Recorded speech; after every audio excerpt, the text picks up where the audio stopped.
Yo, internet, how's it going? It seems as though as that for Naruto, that super long road of the filler between Ashura and Indra has finally ended, and pretty much it ended or in some way, shape, or form, the kind of way how that we kind of thought that it would, as that it pretty much sort of paved the way for the whole thing of who's gonna be the reincarnate of Ashura going up against the reincarnate of Indra, and pretty much like all this entire thing, or at least like that, their entire rivalry, it was never really about like the whole thing of who has power and who doesn't, who has the connection to people or not.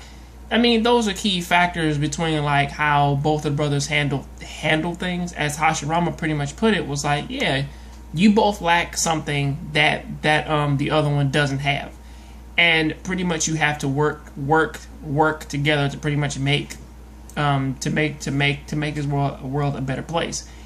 And it seems as though is that for the longest while is that it took so long for these two to actually, or like that concept was just lost on Indra, to where that the only thing that he could think about was just growing his Sharingan.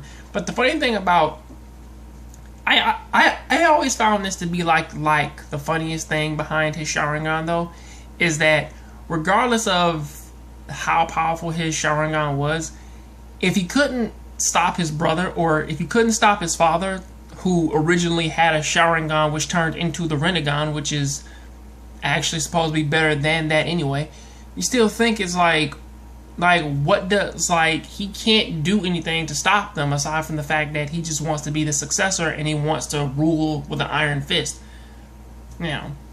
So yeah, this is the story of the two brothers, and pretty much like that whole thing of, or at least giving a little bit more weight as to why Naruto and Sasuke are pretty much the only two able to stop Kaguya. But we kind of already knew that anyway. But I'm appreciative for the filler. But until then, that is what I gotta say about that. I'll see you next time on the next Jongravesshow. Keep watching anime, keep playing video games. I'm out.